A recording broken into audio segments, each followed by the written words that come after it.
नमस्कार साथियों, मैं हूं सत्येंद्र प्रताप सिंह। मैं बात कर रहा हूं उन्नाव जिले की, जहां बलात्कार की घटनाओं का बाजार लगता है, जहां लड़कियों से विवत्स घटनाएं होना आम बात है।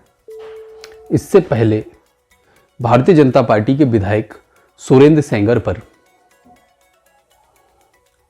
एक लड़की द्वारा रेप करने का आरोप लगाया गया था। उसके सारे परिजनों की हत्या का आरोप, जो भी उसके साथ उन दिनों घटनाएं हुई, सारी घटनाओं का आरोप बीजेपी के विधायक सुरेंद्र सिंह सेंगर पर लगा। लेकिन फिर उन्नाव में एक घटना और होती है। अंजलि गौतम, जो परिवर्तित नाम हो सकता है, और एक राजूल सिंह, जो समाजवादी पार्टी के सरकार में मंत्री रहे फतेह बहादुर सिंह के बेटे हैं। फतेह बहादुर सिंह अब इस दुनिया में नहीं रहे, लेकिन राजनीतिक रसूख पूर्व मंत्री के बेटे का रहा होगा, या हो सकता है कुछ ना कुछ राजनीतिक प्रभाव उसका रहा हो। लेकिन एक माँ जिसने अपनी बेटी को जन्म दिया, पाल पोस कर उसको बड़ा किया, और अचानक से वो गुम हो जाए और उसकी लाश एक गड्ढे में मिले, तो उस माँ बाप पर क्या गुजरेगी। ये जिनके घर में बेटियां हैं, जो औलाद वाले हैं, वो उत्तर प्रदेश का कोई भी नागरिक हो, इस घटना को सहजी स्वीकार नहीं कर लेगा। उसकी आत्मा कांप जाएगी साहब, कि उत्तर प्रदेश में जहां कानून व्यवस्था के नाम पर बड़ी बड़ी बातें मुख्यमंत्री करते हैं, उस प्रदेश में एक लड़की के साथ इतनी भीभत्स घटना हो जाती है, और पुलिस और कानून व्यवस्था सब धरी की धरी रह जाती है। उस परिवार के लिए उत्तर प्रदेश की पुलिस का क्या काम और उत्तर प्रदेश की कानून व्यवस्था का क्या काम। उसके लिए तो दोनों काम में नहीं आई, ना उत्तर प्रदेश की कानून व्यवस्था उसके काम में आई, ना वो पुलिस प्रशासन काम में आया। उसने तो अपनी बेटी खो दी ना साहब। और कौन सी बेटी खोई है उसने वो बेटी खोई है जो अपने परिवार, जो एक गरीब परिवार था, उसको गरीबी से निकालने के लिए सरकारी नौकरियों की तैयारी करती है। एक छोटा सा घर होता है, उस घर में रॉड से बंधा हुआ एक कपड़ा, रॉड बंधी होती है कपड़े से। अमूमन गांव देहातों में कपड़े से रॉड बांध देते हैं और उस पर कपड़े सुखाने के जो काम में आ जाती है, उस पर कपड़े डाल देते हैं। एक अमूमन जो गरीब घरों का काम होता है। और एक टूटी फूटी खिड़की, जिस खिड़की से झांको तो उसके बाहर साहब गरीबी और बेबसी दिखती है। उस परिवार की लड़की आर्मी की तैयारी कर पड़ोस की बच्चियों के लिए मॉडल थी, क्योंकि वो अपनी गरीबी और बेबसी दूर करने के लिए, कोरोना में उसके पिता का रोजगार छिन गया, जो जूतों की फैक्ट्री में काम किया करता था। तो उसके पिता, तो अंजलि अपने पिता को सपोर्ट करने के लिए जो मोहल्ले की बच्चियां थी, उनको कढ़ाई, बुनाई, सिलाई सिखाने का काम शुरू कर दिया उसने, कि ताकि उसके बाप को थोड़ा सा सपोर्ट हो सके। पिता जूता फैक्ट्री में काम करता था, कोरोना के कारण उसकी आय कम हो गई, तो परिवार का खर्च चलाने की जो जिम्मेदारी आई वो बेटी पर आई, और उसका बोझ उठाने के लिए उसने, परिवार को सपोर्ट करने के लिए उसने, जो राजूल सिंह, फतेह बहादुर सिंह के पुत्र हैं, जो सपा सरकार में मंत्री रहे हैं, उनकी दुकान पर काम करने के लिए नौकरी ज्वाइन कर लेती है, ताकि वो अपने परिवार को कुछ सपोर्ट कर सके। अंजलि काम किया करती थी, उसके जो दुकान मालिक था उसकी नीयत ठीक नहीं थी अंजलि के प्रति। उसकी माँ कहती है कि मैं उसकी नीयत को भी भाप गई थी, लेकिन मजबूरी और बेबसी, कोरोना के कारण पति द्वारा परिवार का खर्च ना चला पाना, मेरी बेटी 5,000 रुपये महीने पर नौकरी करती रही। लेकिन एक दिन जब मेरी बेटी गुमसुम दुकान से घर आई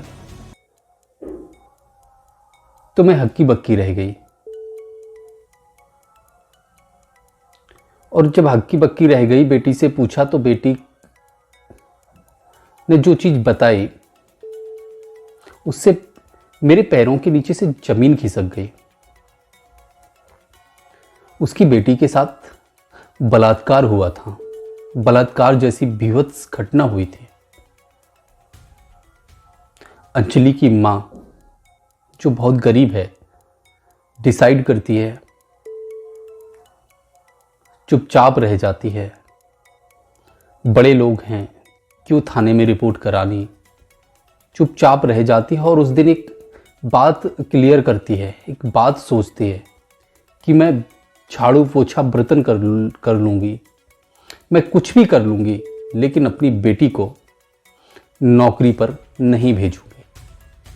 क्योंकि ऐसे लोगों के यहाँ नौकरी पर भेजना जो एक तरह से दरिंदे टाइप के लोग हैं, जो अपनी बहन बेटियों को अपना समझते हैं और दूसरे की बहन बेटियों को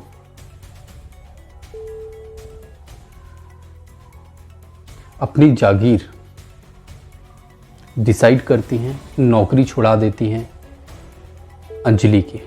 लेकिन नौकरी छुड़ाने के बाद भी जो दुकान मालिक होता है वो बराबर अंजलि को फ़ोन करता है। अंजलि अपना फ़ोन नंबर भी बदल लेती है, लेकिन कहीं ना कहीं से वो अंजलि का फ़ोन नंबर पता करता है और उसको बार बार फ़ोन करता है। अंजलि तंग आ जाती है और तंग आकर वो उन्नाव छोड़कर लखनऊ में पढ़ाई करने के लिए, अपनी ज़िंदगी को संवारने के लिए सब कुछ भूल भाल के लखनऊ चली जाती है। अंजलि की माँ कहती है कि बहुत हिम्मत करके, बहुत हिम्मत जुटा के जो कॉलोनी के पास की चौकी होती है उसमें शिकायत दर्ज कराने के लिए जाती है। लेकिन एक रसूखदार व्यक्ति के खिलाफ शिकायत दर्ज करने में पुलिस इतनी दिलचस्पी कहाँ दिखाती है, ये अमूमन हर मध्यवर्गीय और गरीब व्यक्ति जानता ही है। ये उत्तर प्रदेश की पुलिस है, जहाँ कानून व्यवस्था की बातें तो बड़ी बड़ी होती हैं, लेकिन वास्तविक कानून व्यवस्था होती नहीं है। उसकी रिपोर्ट नहीं लिखी जाती तो वो चुप बैठ जाती है। रिपोर्ट नहीं लिखी गई तो उस जो फतेह बहादुर सिंह है, जो दुकान मालिक होता है, उस के लड़के की हिम्मत और बढ़ गई। और अंजलि जब लौट के 7 दिसंबर को लखनऊ से आती है, 8 दिसंबर को वो घर से निकलती है 11 बजे। और अंजलि 8 दिसंबर के बाद उसका कोई अता पता नहीं होता। शायद वो उसके बाद जिंदा लौटी ही नहीं। दिसंबर को गायब हुई अंजलि की लाश लगभग 1-1.5 महीने बाद 11 फरवरी को राजोल सिंह के आश्रम के पास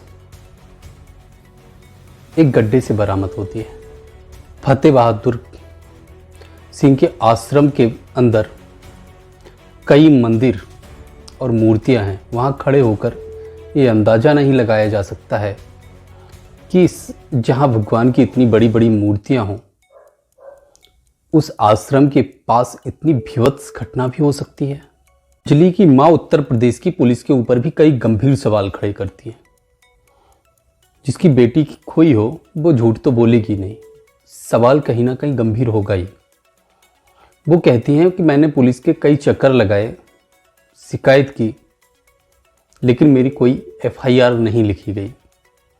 पुलिस वाले ये कहकर मुझे भगा देते थे कि तुम्हारी बेटी किसी के साथ भाग गई होगी। लेकिन जब उत्तर प्रदेश के पूर्व मुख्यमंत्री अखिलेश यादव की गाड़ी के आगे खूंदकर आत्महत्या करने का प्रयास करती है अंजलि की मां, तब जाकर कहीं उत्तर प्रदेश की पुलिस हरकत में आती है। अंजलि की मां कहती है कासगंज के CO और SSP के दफ्तर के बाहर रखे रजिस्टर मेरे नाम से भरे पड़े होंगे, लेकिन किसी ने मेरी फरियाद नहीं सुनी। गरीबों की फरियाद उत्तर प्रदेश की पुलिस सुनती कहाँ है। पैसा फेंको, तमाशा देखो, ये उत्तर प्रदेश की पुलिस का आम काम है। लोग कहें या ना कहें, लेकिन ये सच्चाई है उत्तर प्रदेश की पुलिस की। कितनी भी छवि बदलने की कोशिश करें, बुलडोजर की बात करें मुख्यमंत्री महोदय, लेकिन सच्चाई यही है कि उत्तर प्रदेश की पुलिस ना कल बदली थी ना आज बदली है। यहाँ काम सिर्फ सिफारिश से होते हैं और काम पहुँच से होते हैं। उत्तर प्रदेश की पुलिस आसानी से जागती भी नहीं है, क्योंकि उत्तर प्रदेश की पुलिस जो है ना, वो कुंभकर्ण रूपी पुलिस है, आसानी से नहीं जागती। ये दोषियों के खिलाफ कार्रवाई करने में इतना वक्त लगा देते हैं कि जो न्याय की उम्मीद होती है ना लोगों की, वो मर जाती है एक तरह से। मीडिया और उत्तर प्रदेश की पुलिस दोनों पर गंभीर सवाल खड़े करने वाली अंजलि की मां की आखिर सच्चाई है क्या, ये भी एक विषय है और इस पर लोग बात भी करें तो कर सकते हैं। भूमिका मेन स्ट्रीम मीडिया किन मुद्दों को दिखाता है, उसने मीडिया के सामने भी गुहार लगाई और जो चौकी इंचार्ज प्रेम प्रकाश दीक्षित थे उनसे भी गुहार लगाई। वो कहती हैं लेकिन पैसा लेकर प्रेम प्रकाश दीक्षित ने राजोल सिंह पर कोई कार्रवाई ही नहीं की। रिपोर्ट लिखने की बात की तो उनके ऊपर रिपोर्ट नहीं लिखी। जब लाश मिली तब जाकर कहीं राजोल सिंह को पकड़ा गया और राजोल सिंह को पकड़कर जेल भेजा गया। अगर ये कार्रवाई पहले की गई होती, जब वो एफआईआर लिखाने पहले गई थी हिम्मत करके, जब उनकी बेटी को परेशान किया जा रहा था, तो शायद आज उनकी बेटी अंजलि जिंदा भी होती। प्रेम प्रकाश दीक्षित पर तो उन्होंने और कई गंभीर आरोप लगाए। उन्होंने लगाया कि उनके मोबाइल की जो कॉल डिटेल थी, बेटी का जो मोबाइल उनकी का लिया था, उसकी कॉल डिटेल इन्होंने डिलीट की, व्हाट्सएप चैट डिलीट की, जो फेसबुक चैट होगी वो भी डिलीट की। ये खेल क्या था? जिस पुलिस पर हम विश्वास करके सारी सच्चाई उनको बता देते हैं, सब चीज़ें उनको मुहैया करा देते हैं, तब भी वो न्याय दिलाने में इतनी देरी कैसे कर देते हैं। और जब उन्होंने पूरे पुलिस स्टाफ की शिकायत की बड़े अधिकारियों से, मुख्यमंत्री का जो पोर्टल है 1076, उस पर भी कई बार शिकायत की थी पहले और फिर बाद में भी की, लेकिन जो पुलिस अधिकारी थे, जो पुलिस के लोग थे, जो थाना इंचार्ज या चौकी इंचार्ज थे, किसी पर कार्रवाई नहीं की गई।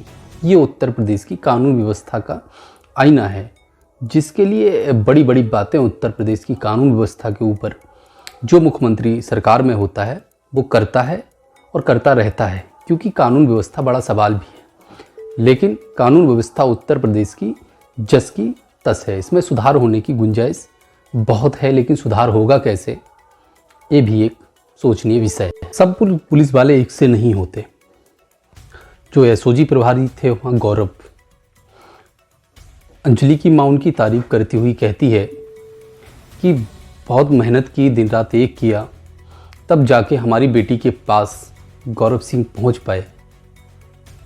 एक पुलिस अधिकारी और बताते हैं कि राजोल सिंह जब से गायब हुई थी लड़की अंजलि, तब से कई बार जो है राजोल सिंह का पुलिस थाने आना और जाना था। पुलिस थाने आमतौर पर वो यूं ही तो जाते नहीं होंगे, कुछ तो बात रही होगी वहाँ के पुलिस कर्मचारियों से, उनका कुछ तो संबंध रहा होगा।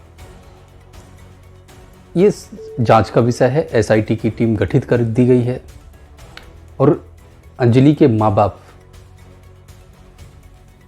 राजोल सिंह को फांसी देने की जो फांसी की सज़ा होती है ना, उसकी मांग कर रहे हैं कि राजोल सिंह को फांसी की सज़ा दी जाए,